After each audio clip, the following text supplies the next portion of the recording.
Entonces, luego es compañías de David. Bueno, buenas tardes para todos. Muchas gracias por estar acá. Este es un trabajo marcado dentro de la maestría en Gestión y Desarrollo. El ingeniero William Velázquez fue el asesor metodológico desde la parte de economía y de alimentos. Voy a hacerlo muy rápido.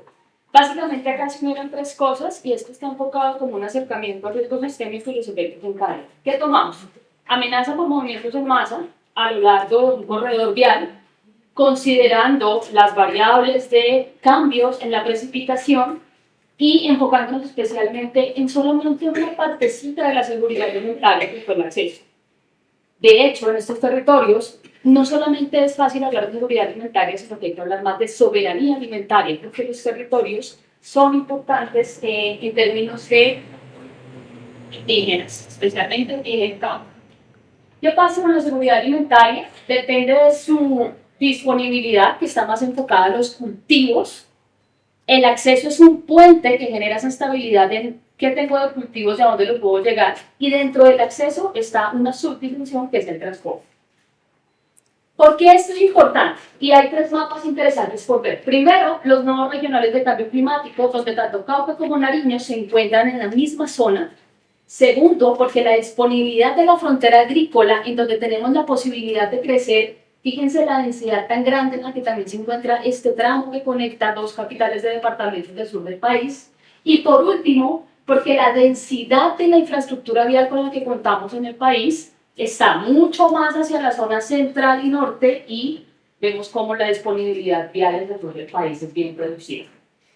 Entonces, ¿qué encontramos? Hay 10 municipios a los que la vía cruza, por así decirlo, 6 municipios del departamento del Cauca, 4 del departamento de Nariño, y cuando hicimos un análisis de las barras azules, que es el incremento del IPC o del índice de precios del consumidor respecto a la cantidad de movimientos en masa que han sucedido a lo largo de ese corrector y de afectaciones, pues vemos algo positivo en medio de todo. Las bolitas verdes es la reducción de muertes y de afectados, la sumatoria de muertes y de afectados que se ha visto en la zona.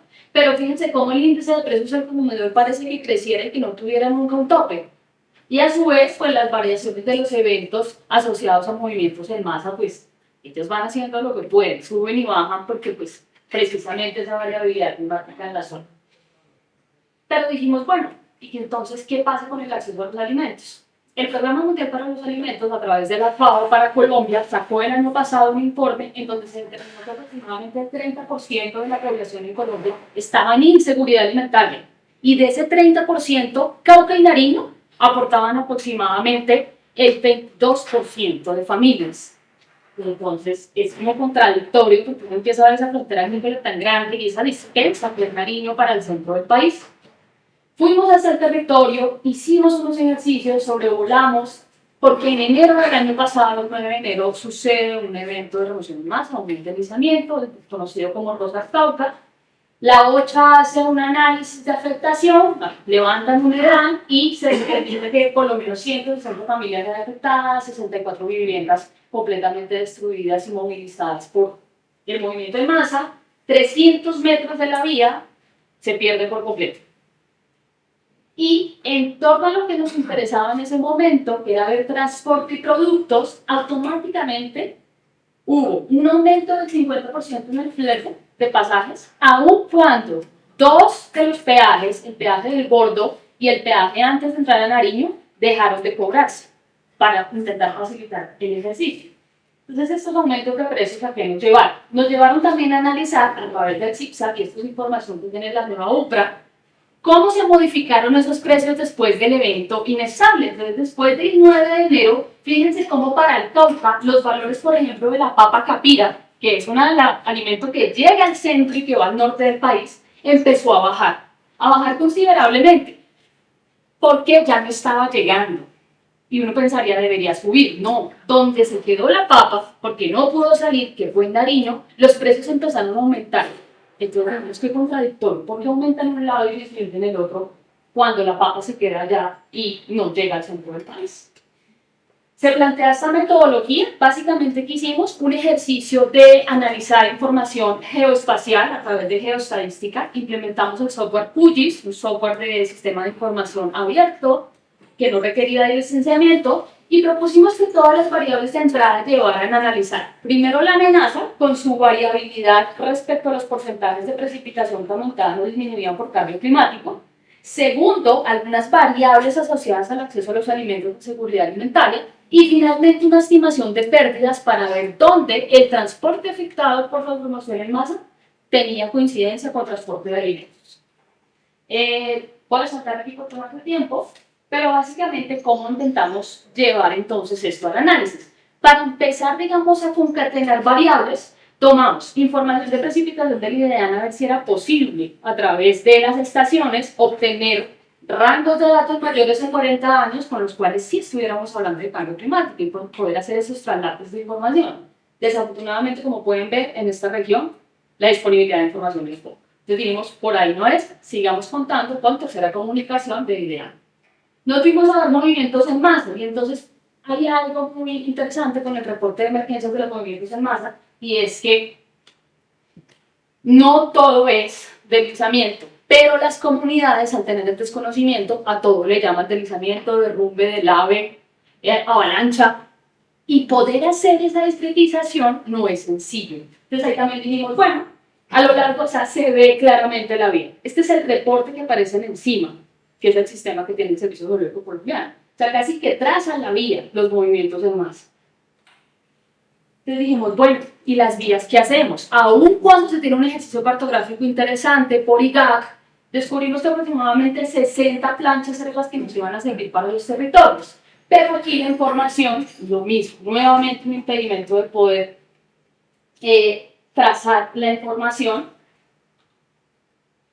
cuando ya con el sistema pudimos identificar cuáles eran todas esas, digamos que ramificaciones de las vías, entendimos que el 79% de las vías estaban en el Cauca, un 21% solamente en Nariño, y Nariño es el que manda la mayor cantidad de alimentos hacia el centro del país atravesando Cauca. Adicionalmente, con un ejercicio de OpenStreetMap intentamos identificar cuáles eran esos tramos que nos hacían falta y ajustamos completamente esa cartografía. Esto simplemente unos ejercicios visuales. Y cuando teníamos la cartografía ajustada, ahí sí definimos una escala de trabajo. Tuvimos que bajar los movimientos en masa que estaban a escala 1.25.000, afortunadamente para los dos departamentos. El Servicio Geológico tiene una metodología para análisis de riesgo por movimientos en masa de 2018, que todavía sigue en construcción, la aplicamos y obtuvimos esta cantidad de deslizamientos y sobre todo la susceptibilidad. Porque en la susceptibilidad pudimos no solamente amarrarnos de las condiciones topográficas y de las vías, sino de condiciones como aspecto y curvatura de las laderas, en donde definimos que solo las que iban hacia la vía iban a ser considerables para nosotros. Entonces, por cada tipo de vía, a cada vía le colocamos el escenario de cambio climático que teníamos, aumento de precipitación únicamente, acá tampoco consideramos sismo, pues si bien es otro detonante de los movimientos de masa, fue una variable que dejamos ciega, y que identificamos que para cada uno de los escenarios, 2040, 2011, 2040, 2041, 2070, 2071, 2100, no siempre aumentaba la precipitación, y eso también ya nos dio, digamos, que vía libre de trabajar a nivel de vía, con elementos vectoriales de tipo lineal. Finalmente, ¿qué obtuvimos? Obtuvimos que Chachagüí iba a ser el potencialmente más afectado, aun cuando el deslizamiento, recuerden que sucedió en Rosas también nos dio una condición de amenaza alta. Pudimos sacar de la actividad la longitud que estaba posiblemente afectada en los tres escenarios, y además de eso comparamos el aumento de donde de baja pasaba a media y de media pasaba a alta. Como pueden ver acá, podemos obtener estos tramos. Esta solamente es para uno de los escenarios, pero ¿qué fue lo interesante de esto? Que en cada uno de los momentos, tanto en el actual como con los escenarios de cambio climático, tuvimos longitudes de vía que ya estaban discretizadas con la amenaza. Entonces ya, check la amenaza. Nos pasamos ahora al análisis de la accesibilidad. Si por esas vías que iban a estar posiblemente afectadas, iban a pasar los vehículos con alimentos, identificamos algunas variables que dijimos de vulnerabilidad o de posible exposición. Tomamos el INRAC, el Índice Municipal de Riesgo Ajustado por Capacidades, Aquí validamos que Timbios o Toral Rosa son las que tienen un mayor porcentaje. Recuerden que este RAC superior al 30% ya es para municipios que desafortunadamente no tienen una capacidad de respuesta ni de recuperación, no tienen recursos, son en la mayoría de sus casos categoría 5 o 6, sin recursos asignados, de muy bajo recaudo para esto. Pero también dijimos, bueno, ¿y qué pasa con el ordenamiento territorial? Porque las vías finalmente, la principal está a cargo de vías, pero entonces todas esas ramificaciones que encontramos del más del 70%, ¿quién son cargo? ¿El municipio o el departamento? Y cosas interesantes como que la mayoría de los municipios no tenían vigente su instrumento de ordenamiento territorial y de hecho estaba bastante desactualizado. Entonces, otra variable para analizar. Sumado a esto, trabajamos nuevamente con CIPSA y CIPSA, dentro de las UPRAS, para cada departamento y para cada capital, tienen la información de transporte de alimentos, de dónde viajan los unos a los otros. Y podemos de ahí tomar no solamente la cantidad de toneladas que dejaron de ir desde Nariño y desde Cauca al norte del país, sino que también pudimos analizar los aumentos de precios. Y fíjense cómo, por ejemplo, la habichuela, el pepino, el pimentón y hay otro que está ahí, el tomate, tuvieron aumentos considerables, no solamente la papa, que fue uno de los que pensamos que era el mayor. Llegamos entonces a que, cruzando las variables, teníamos que identificar también cómo viajaban, si salían de Pasto y atravesaban toda la vía de Popayán después a dónde iban, y podemos obtener unos kilómetros de viaje ponderados solamente hasta antes del evento, o sea, hasta el 31 de diciembre del 2022, antes de que sucediera el movimiento en masa. Y de esta manera pudimos, fíjense que ya desbaratar un poquito más, Chachagüí dejó de ser como ese centro que tal vez por movimiento en masa la cosa no cuadraba tanto, y que al combinarlo con el transporte y con las otras variables de ordenamiento y de cantidad de población, pues se pudo llegar a que definitivamente la zona más importante de análisis va a ser el Patía y la Sierra, o sea, como ese nudo, esa garganta dentro del edificio. Hicimos algo de pronto muy sencillo, sumatoria de pesos ponderados, básicamente para poder definir qué variable era la que más estaba pesando, y ahí encontramos que la variable que más pesaba iba a ser la frontera agrícola. Entonces transformamos también la frontera agrícola con las vías que ya teníamos asociadas a la amenaza, y fíjense cómo todo lo que es el color, como puede ser, como agua marina muy oscuro, tal vez ciano oscuro, es donde la frontera agrícola y la extensión agrícola se encontraba. Y de ahí, se quedó antes. Bueno, las ramificaciones también están, digamos que muy considerables. Algo tan importante que vimos es que finalmente ya la ruta no era interesante, por lo menos no la vía principal, sino las rurales, las vías secundarias y terciarias que se alimentaban o llegaban a esa vía principal.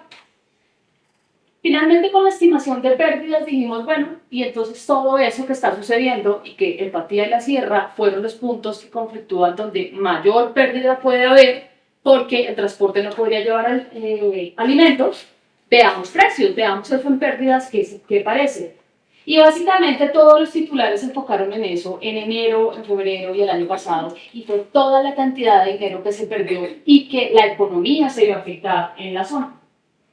¿Qué hicimos? Validamos, por ejemplo, lo que sucedió en 2011-2012, el fenómeno de la niña, y después un análisis de la CEPAL, en donde identificaron, por ejemplo, que la estimación del daño ocasionado en las carreteras y los puentes, en su momento, por un fenómeno amenazante, completamente diferente, pero asociado a precipitaciones, pues obviamente tenía unos valores, unos costos de participación en el PIB nacional superiores al 4%.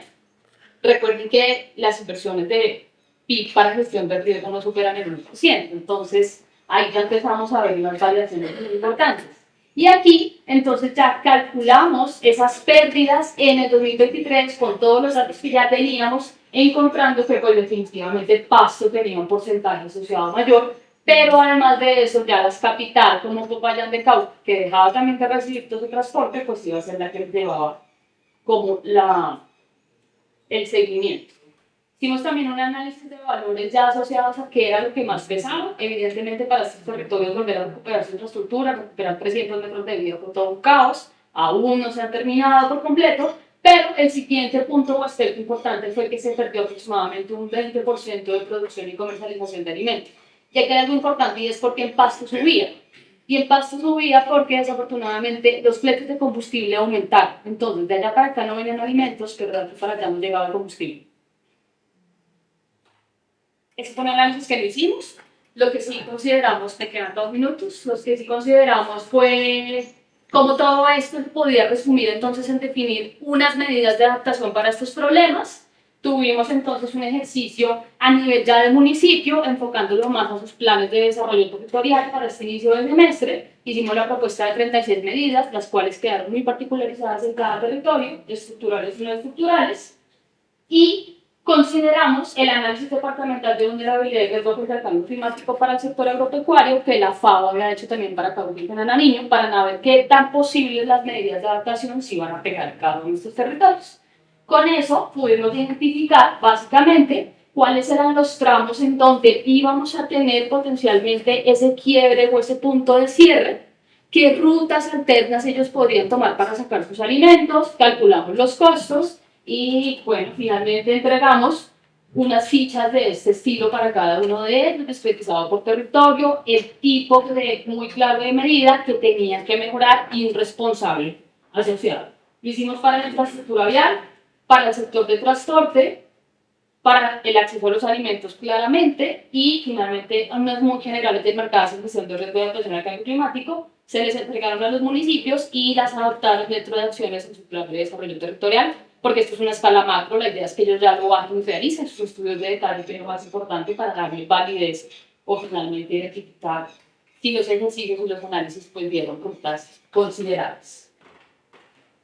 Esto cómo se hizo y con esto termino, se construyeron unos dashboards por municipio a través de Power BI, donde ellos pueden ingresar, identificar la amenaza, la medida de adaptación para cada uno de sus territorios, cuánto podría generarles en los escenarios de cambio climático y cuánto podría llegar a valerles como una estimación. Muchas gracias.